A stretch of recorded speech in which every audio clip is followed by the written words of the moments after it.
What's going on, guys? The SSN back again with another video. Thank you so much for stopping by. Hopefully you're having a great day so far, but if you aren't having a good day, I've got news for you.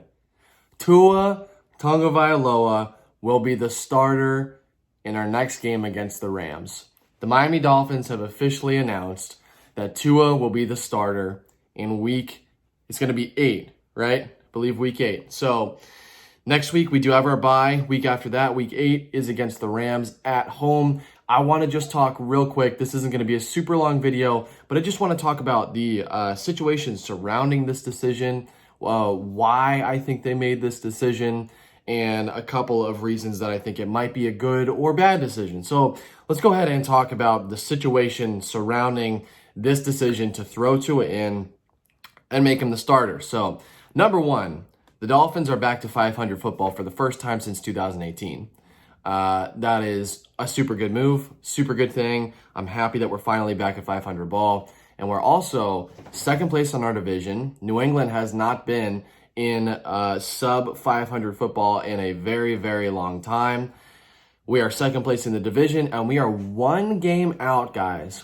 One win away, one game away from first place in the division. The Buffalo Bills lost last night, and we are one game away from taking the lead in our division. That is exciting. That is super crazy. Like, hard to imagine that we would be at this place at this time if I were talking about it a year ago with the status of how the team was and what it looked like. So that is the situation surrounding this decision to put Tua in. Let's talk about some things that could lead to why they made that decision. So, number one, they gave Tua some time in the game yesterday, or 2 days ago now, in their game, really late towards the end. 2 minutes left in the game against the Jets. We had already won the game. We had shut them out pretty much. And at that point, we had shut them out. And so we threw Tua in for the last 2 minutes, just see what he can do. Hand the ball off a few times. We were deep in our own territory. Throw the ball a couple of times. He was 2 for 2, 9 yards, clean game for, the 2 minutes that he was in. He did a fine job, and he looked like he was comfortable in the pocket, looked like he was comfortable on his legs and on that hip. So surrounding the decision to put Tua in and name him the starter is the decision to give him some real time on the field, in game, in the NFL, against a team that is our rival. So we threw him in, we gave him the chance. I'm really happy that we did that, especially because we were up so high, like so much in the game. Later on, you may as well just give him a couple of snaps. And it's also important to note and significant that next week is our bye. So we give him plenty of time after his 2 minutes on the field to evaluate how he did.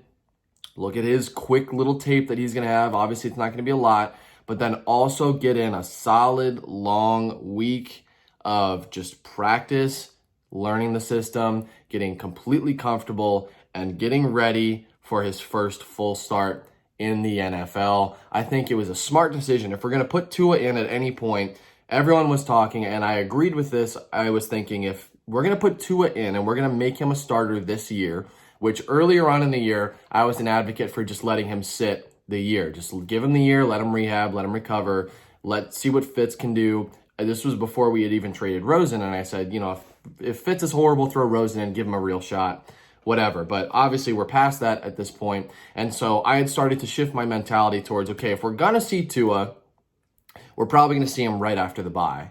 We're going to, give him that opportunity before the bye. We might throw him in during the game before the bye for a little bit, just give him a shot, and then let him have that long week and a half, 2 week process to just prepare for our game after the bye. Now that the bye has moved up because of our schedule change, and it was really kind of just thrown on the Dolphins last second, the schedule change that we have, now our bye is sitting at week 7. So we're going to take our bye now. We threw Tua in against the Jets, and he's named officially the starter in week 8 against the Rams at home. So now let's talk about, now we've got the situation out of the way. We've gotten the reasoning behind why they wanted to probably do that out of the way. Let's talk about whether it's a good or a bad move. Now, Is it a good or a bad move? I think it's a very subjective thing. I think it really depends on what you think of Tua. If you think that he is talented like a lot of people do, or if you think that he is not that great, whether you'd want to see Fitzpatrick stay in or not. I will give you two sides of how I could see people definitely viewing this. So, number one, I think there's going to be plenty of people who are going to be extremely, extremely excited and think it's a great move. Throw the guy in. It's time for a change. I'm tired of watching 500 football. I'm tired of watching below average NFL football from the Dolphins every single Sunday. I'm ready to watch something different. We are in desperate need of a change. We are in desperate need of a culture shift, and we are in desperate need of somebody new to step in and kind of provide that spark to change the direction of what this team is working. And so I think a lot of people are looking for Tua to be that guy. A lot of people are looking at Tua as the outlet in which we play better football through. And so I think a lot of people are going to be extremely excited about this decision, are going to look at it as this is the Dolphins' shot to shift the momentum of this team in the right direction, and we're going to do it through this kid. I think a lot of people will look at it that way. I could also see a scenario where a lot of people would look at it and say, well, recently we've played really solid football. We blew out the 49ers at home. We absolutely destroyed them. And they were in the Super Bowl last year. Granted, they have plenty of injuries, but they also beat the Rams, who we play in Week 8.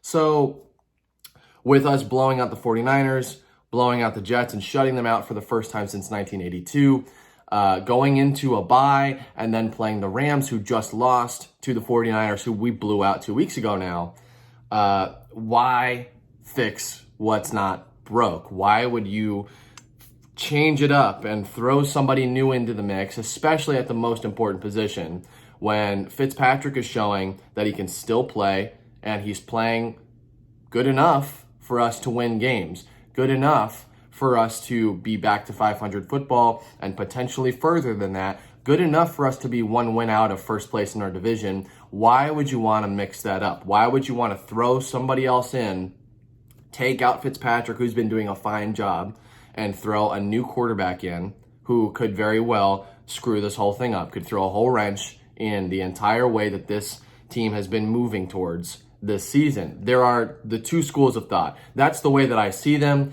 And I think for me, when I look at the two schools of thought, when I look at both sides of this, my opinion is this. I did not anticipate, and I still do not anticipate, even as well as we've been playing the last couple of weeks, I think that the Dolphins still have significant growing to do in a number of different aspects. Our defensive line needs to do a way better job defending the run. Our offensive line needs to do a better job blocking for the run. I just think that there are a lot of growing pains that we're going to need to go through before we are really in place and really set for the playoffs. I also don't think, and a lot of people might disagree with this, but it is what it is. When I imagine the Dolphins in the playoffs, and I'm saying like if we were to make it to the playoffs this year, I have a hard time imagining that on the shoulder of Ryan Fitzpatrick. I just have a hard time imagining that Ryan Fitzpatrick is going to be the quarterback that brings us to the playoffs finally. I just don't see that happening. I have a hard time imagining it. So to me, the way that I have looked at this whole scenario is I was not anticipating them throwing Tua in, especially with Brian Flores' interview talking about, I won't be pressured into putting Tua in. If that were my kid, I'd want him to get as much time to rehab as possible. No one's going to pressure me. It is what it is. I don't want to throw him in late in the game just to hand the ball off a few times. What good is that going to do? After all of that kind of, interview talk going on from Flores, and just the fact that the Dolphins are back to playing better, much better football, especially better than last year. Seems like over the last couple of weeks, we've really picked up from where we left off last year. Don't forget, we had a winning record the last 9 games of the season last year. So it feels like we really picked up from where we left off. And so I wasn't expecting at all Tua to be named the starter for Week 8. I just didn't think that was going to be the way that we went about it. I thought that we would have given him his couple of minutes, and we probably would have tried to gradually just work him in here and there. If we're up again, if we're down by a whole lot, then we just throw him in again and just give him his time repeatedly and just give him the minutes, work him into the game. I didn't think that the Dolphins were going to name him the starter right off the bat. But I'm on board with it. And I'm on board with it for a few reasons. Number one, the Dolphins are going to know, the GM, the coaches, Brian Flores, his staff, the trainers, all of them are going to know so much better than anybody just watching, just a fan, me, you guys, anybody else. They're going to know so much better about his health. They're going to know more about the status of his body and whether he's ready or not.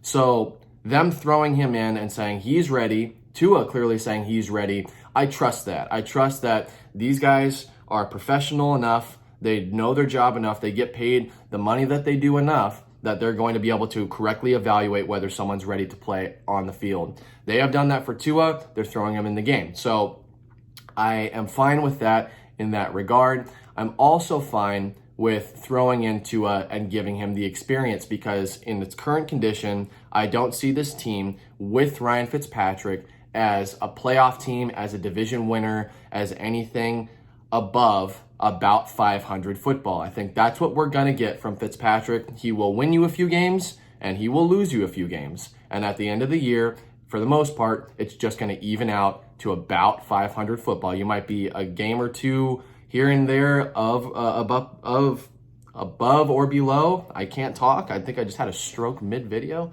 A game or two here and there might be higher or lower than 500. But for the most part, Fitzpatrick is just going to get you an evened out schedule at about 500. That's what you're going to get. And so I don't see this team in its current condition, especially with Ryan Fitzpatrick at the helm, as a division winner, playoff attendee. And I think that especially with the added wild card, I think that this year, if the Dolphins continue to play in the way that they are, I think that maybe Flores and the staff and Greer are looking at it as we have a rare opportunity right now with the condition of the world and them throwing in the extra wild card, that we have an opportunity that we would not usually have to potentially clinch a playoff berth. So let's throw Tua in there while the team's playing well, while he has 2 weeks to prepare, while he's got plenty of time to get comfortable and to, get ready to play. And we're going to throw him in and we're going to hope for the best. And we're going to watch and see what he can do. If he does horrible, we'll bring Fitzpatrick back in. If he does just as good as Fitzpatrick, leave him in. Anything just as good or better than Fitzpatrick is perfectly fine. You leave Tua in, you see what he can do, and maybe the Dolphins clinch a playoff berth with the extra wild card. So that is what I see when I look at the Tua situation. That is what I feel like when I think about whether this is a good or a bad move. I think at the end of the day, I think it's a fine move. I think it is a good move. I'm happy to see Tua get the start. With the way that this team is moving this year, I don't think we have anything at all to lose. I really just don't. Regardless of how well we're playing right now, I just don't think we have anything to lose. So guys, I'm excited about Tua. I can't wait to see him make his full start, his very first start in the NFL. He already took his first snaps, but taking his first snaps as a starting quarterback in the NFL, I'm extremely excited to see that, and I hope you guys are too. So thanks a ton for watching, guys. I hope that you have a wonderful, wonderful day. I will be hitting you up a few times this week with some special videos, hopefully bringing on some guest appearances to the show as well. So please keep your eyes and ears open for that. If you haven't subscribed already, please subscribe down below and hit the bell icon for notifications so you can know when we're putting out awesome videos like this one. So guys, I appreciate you stopping by. Have a wonderful day, and as always, fins up.